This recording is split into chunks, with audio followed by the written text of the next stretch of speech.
ماشاءاللہ. اور اسامہ کیونکہ ہم ٹاپک جو ہے وہ ایسا ہے جس پر بات کر رہے ہیں زوجین کے ایک دوسرے پر حقوق کیا ہیں، اور جس طرح کہ ہم نے شروع میں ہی آیت کا حوالہ دیا کہ لباس قرار دیا گیا ہے، تو مفتی صاحب کو بھی اگر ہم گفتگو میں شامل کریں. مفتی صاحب ایک بڑا امپورٹنٹ پوائنٹ جب علامہ صاحب بات کر رہے تھے تو میرے ذہن میں آ رہا تھا کہ ایک طرف ہمیں یہ حکم ہے کہ لباس ہیں ایک دوسرے کا میاں بیوی، لیکن دوسری جانب ہم نے یہ بھی دیکھا، یہ ایک عام جو ہے وہ ہمارے معاشرے میں یہ بیماری پھیل گئی ہے کہ جب آپ بیٹھے ہوتے ہیں دوستوں میں، مرد جو ہے وہ اپنے دوستوں کے ساتھ اور خواتین جو ہے وہ اپنی دوستوں کے ساتھ جو ہے وہ اپنے جو ساتھی ہیں ان کی بد تعریفی کر رہے ہوتے ہیں، برائی کر رہے ہوتے ہیں، چاہے انٹینشن غلط نہ ہو لیکن کچھ نہ کچھ حد تک شکایات جو ہے وہ دوستوں میں شیئر کی جا رہی ہوتی ہیں.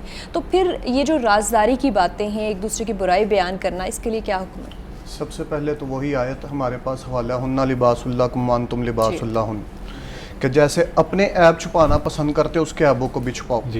ایک بزرگ تھے، ان کی شادی ہوئی تو ان کی جو زوجہ تھی نا وہ مزاج کے حوالے سے اپنے خاندان میں مشہور ہوں گی، تو ان سے لوگوں نے پوچھنا کہ جی آپ کی کیسے گزارا ہو رہا ہے، تو انہوں نے کہا میں اپنی بیوی کی برائی تمہارے ساتھ کیوں کروں.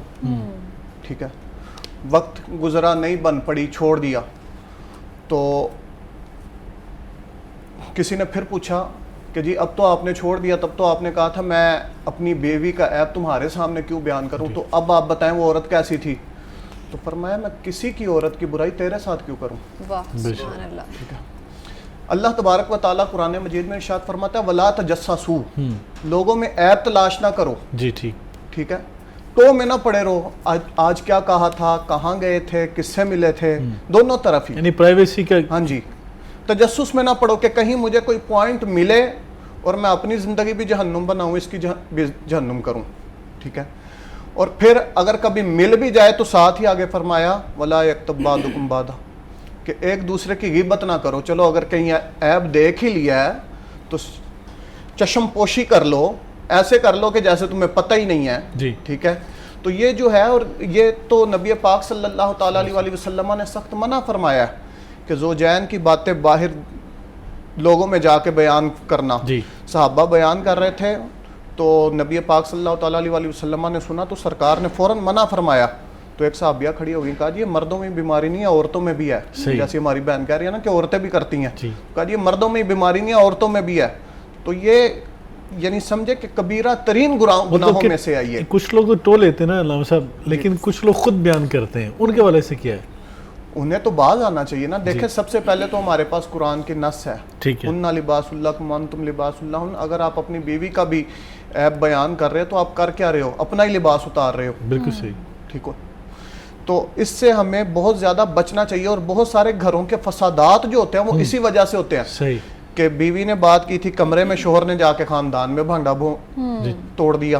ٹھیک ہے، شوہر نے بات کی تھی کمرے میں، بیوی نے جا کے اپنے میکے میں فون کر دیا فوراً. اور اس سے پھر ایسے فسادات پھیلتے ہیں کہ پہلے گھر تباہ ہوتا ہے، پھر ہمارا معاشرہ تباہی کی طرف جاتا ہے. اور علامہ صاحب کو اس میں بات شامل کرتے ہیں. علامہ صاحب جو یہ بات کر رہے تھے کہ جب گھر کی بات جو خاندان میں نکلتی ہے، بعض اوقات ہم نے ایسا دیکھا ہے کہ میاں بیوی کی آپس میں تو اچھی مر رہی ہوتی ہے، لیکن اکثر ایسا ہوتا ہے کہ بیٹیوں والی سائڈ سے یا بیٹوں والی سائڈ سے بھی کر لیں، لمبے لمبے فون پیکج لگے ہوتے ہیں، روزانہ پوچھا تھا کیا کیا ہے، کیا پکایا ہے، کیا کیا، مشورے دیے جاتے ہیں اور ڈکٹیشن دی جاتی ہے. وہ خود تو خوش ہوتے ہیں لیکن ڈکٹیشن سے گھر جو ہے خراب ہو جاتے ہیں. بہت اہم آپ نے سوال کیا ڈاکٹر صاحب. بات یہ ہے کہ میں چاہتا ہوں کہ میں ذرا وہ زوجین کی اہمیت کے حوالے سے نا میں بات کو مکمل نہیں کر سکا تھا، کیونکہ قرآن مجید کی آیت ہے. فرمایا اللہ تبارک تعالیٰ نے فرمایا کہ تمہارے اندر سے، تمہارے نفسوں سے، تمہاری جانوں سے ہم نے تمہارے لیے یہ تمہاری بیویاں پیدا کی، یہ تمہارے جوڑے بنائے. پھر آگے جو الفاظ ہیں فرمایا لِتَسْكُنُوا إِلَيْهَا، آپ ان کو ویسے سکون ہے تمہارے لیے. یہ اگر آپ اس طرح کا کام کرتے ہیں جیسے مفتی صاحب سے آپ نے سوال کیا اور انہوں نے وضاحت کی کہ یہ تو سکون کا باعث نہ ہوئے، یہ تو آپ کے لیے پریشانی کا باعث ہے کہ آپ اس کے عیوب بیان کر رہے ہیں اور بیوی آپ کی وہ عیوب بیان کر رہی. تو دوسری بات جو ہمارا ابھی آپ نے سوال کیا، اس میں بھی دیکھیں نا یہ میاں بیوی کا رشتہ جو ہے لِتَسْكُنُوا إِلَيْهَا، کہا کہ یہ تو سکونت کے لیے تھا. اور پھر اسی طرح کہا وَجَعَلَ بَيْنَكُمْ مَوَدَّةً وَرَحْمَةً، یہ تو بیسے موت بیسے رحمت کا تھا، لیکن آپ نے بیسے عذاب بنا لیا اس کو. اور پھر جیسے یعنی کہ اس رشتے کے حوالے سے نا نبی کریم صلی اللہ علیہ وسلم کا ایک خطبۃ الحاجات کے نام سے خطبہ معروف ہے. جی آپ عموماً گفتگو کرنے سے پہلے یہ خطبہ ضرور پڑھا کرتے تھے اور خصوصاً اس موقع پر ضرور پڑھتے تھے. ٹھیک. اس میں 3 آیات پڑھتے تھے. جی ایک تو چوتھے پارے کی یعنی آیت مبارکہ ہے. جی تو اس میں کیا کہا یا ایھا الذین آمنوا اتقوا اللہ حق تقاته ولا تموتن الا وانتم مسلمون. سورہ نساء کی پہلی آیت مبارکہ اور اسی طرح سورہ احزاب کے آخری رکوع کی آیت یا ایھا الذین آمنوا اتقوا اللہ وقولوا قولا سدیدا. آپ ذرا اس پر غور کر کے دیکھیں. یہ جو ہے نا مثلا یہ رشتہ جو ہے جی خاندانی طور پر، جیسے ڈاکٹر صاحب نے بڑی پیاری بات کی تھی، سماج جو معاشرہ جو ہے نا جی وہ بنتا ہے ایک خاندان سے. بالکل. خاندان بنتا ہے میاں بیوی سے. جی ہاں جی. اور یہ میاں بیوی کا رشتہ کتنا اہم ہے کہ نبی پاک صلی اللہ علیہ وسلم اس موقع پر یہ 3 مقام سے قرآن مجید کی آیات تلاوت کرتے اور 3 میں 4 دفعہ اللہ تبارک تعالیٰ نے تقویٰ تقویٰ تقویٰ کا حکم دیا. سبحان اللہ. تو وہ کیوں تقوی کا حکم دیا؟ یہ روزوں کے حوالے سے ہم بات کر رہے تھے کہ انہا لباس لکم وانتم لباس لہم، وہاں پر بھی. اور روزے کا مقصد بھی کیا بیان کیا؟ فرضیت کا مقصد بھی لعلکم مقصد لعلکم تتقون. تقوی کیوں تقوی کا کہا کہ دیکھیں اللہ تبارک تعالیٰ ان اللہ آتا کل ذی حق حقا، اللہ نے حقوق کو بیان کر دیا ہے. بیوی کے حقوق کو، شوہر کے حقوق کو، خاندان کے حقوق کو، سسر کے اور ساس کے حقوق، یہ دونوں سائڈ سے بیان کر دیے گئے. بحیثیت ہمیں دماد بھی، بحیثیت بہو بھی، یہ دونوں سائڈ سے بیان کیے. اور اسی طرح سسر اور ساس جو ہیں ان کو بھی آگے دماد کے حقوق کیا ہیں اور بہو کے حقوق کیا ہیں، دونوں سائڈ سے یعنی سارے سب کے حقوق بیان کر دیے. اب اگر کوئی اس میں رکھنا ڈالنے کی کوشش کرتا ہے، اور خصوصاً یہ جو آج سوشل میڈیا اور موبائل فون ہمارے آ گئے اور آپ نے کہا پیکیج لمبے لمبے. اب ہوتا ہے یقین جانے میں عموماً باہر رہتا ہوں، آپ کو پتہ ہے کویت میں ہوتا ہوں، تو میں خود وہاں پر ساتھیوں کو دیکھتا ہوں لمبے لمبے فون کر رہے ہیں گھر میں اور بعد میں پریشان ہوتے ہیں. جی کیا ہوا؟ وہ جی ہمارے گھر میں یہ مسئلہ ہے، میری والدہ کی طرف سے، میری بیوی کی طرف، اس طرح کے مسائل ہی وہ بیان کرتے ہیں.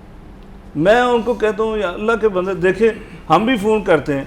میں نے تجربہ کیا، میں اپنا مشاہدہ یعنی اپنا تجربہ جو آپ کے سامنے رکھنا چاہتا ہوں. یقین جانے 2 منٹ کے اندر آپ کی گفتگو مکمل ہو جاتی ہے. حال احوال بچوں کے بارے میں جو معلومات لینی تھی آپ نے گھر کے بارے میں وہ ختم ہوگی. اب اس کے بعد کیا ہوتا ہے، ہم پنجابی میں کہتے ہیں اور سناؤ، اس سے اگلی گفتگو ٹو لینے والی. وہ اور سناؤ کا مطلب یہ ہے کہ وہ پھر اب مسائل شروع ہو گئے. اور سناؤ میں وہ ایک دوسرے کو سنانے والی باتیں جو ہیں وہ شروع ہو جاتی ہیں. اچھا ڈاکٹر صاحب موجود ہیں تو ایک سوال ابھی میرے مائنڈ میں آیا کہ احترام کی جب ہم بات کرتے ہیں، زوجین کے لیے ایک دوسرے کو احترام دینا کتنا ضروری ہے. ہم نے دیکھا اکثر یہ چیزیں آبزرویشن میں آتی ہیں کہ معاشرے کے سامنے، خاندان کے سامنے اکثر جو ہے وہ بیوی کو یا شوہر کی عزت نہیں کی جا رہی ہوتی، ذلیل کیا جا رہا ہوتا ہے چھوٹے چھوٹے پوائنٹس پر کہ تم تو ہوئی نکمے یا تم تو ہوئی نکمی. تو اس کے بارے میں کیا حکم ہے؟ دیکھیں قرآن کہتا ہے وَعَاشِرُوهُنَّ بِالْمَعْرُوفِ. جی عورتوں کے ساتھ سلوک جو ہے نا وہ زیادہ فوکس مردوں کو قرآن پاک نے کیا تاکہ جو ہے وہ ان کے رویے سے زیادہ تبدیلی آتی ہے. ٹھیک. اور پھر اللہ تعالیٰ کے نبی نے فرمایا کہ خیرکم خیرکم لأہلہ وأنا خیرکم لأہلی، کہ تم میں بہترین وہ ہے جو اپنے اہل و عیال کے ساتھ اچھے سلوک کرتا ہے، اور میں تم میں سب سے بہتر ہوں اپنے فیملی کے ساتھ. اب دیکھیں یہ جو حدیث ہے اس پر اگر آپ غور کریں تو اندازہ ہوگا کہ آدمی کے اخلاق کا معیار رسول اللہ صلی اللہ علیہ وسلم نے اپنے گھر والوں کے ساتھ اچھے تعلق کو قرار دیا. یہ بڑی بات ہے. باہر آدمی نا آرٹیفیشل بن جاتا ہے. جی مطلب میں یہاں بیٹھا ہوں نا تو ساروں کے ساتھ اچھا بولوں گا اور اچھی بات کروں گا اور لوگ سمجھیں گے بڑا اچھا ہے. تو رسول اللہ صلی اللہ علیہ وسلم نے فرمایا کہ تم میں اچھا وہ ہے جو گھر والوں میں اچھا ہے. یعنی اس کی بیوی سے پتہ چلے گا کہ اس کا رویہ کیسا ہے. اگر گھر والے اس کے اخلاق کی اعلیٰ اخلاق کی گواہی دیتے ہیں اس کا مطلب واقعی اعلیٰ اخلاق. تو خیرکم خیرکم لأہلہ، اخلاق والا وہ ہے احسنکم احسنکم اخلاقاً. تو اب یہ ہے کہ دوسری بات یہ اس کے ساتھ ساتھ جو بیوی کا رویہ ہے اس کو بھی کثرت سے ڈسکس کیا گیا ہے، اور دونوں کی میوچل انڈرسٹینڈنگ سے دیکھیں اگر وہ اپنی بات کو اپنے تک محدود رکھتے ہیں نا، خود ہی باہر باتیں کر کے تو اپنے لیے مسائل کھڑے کرتے ہیں.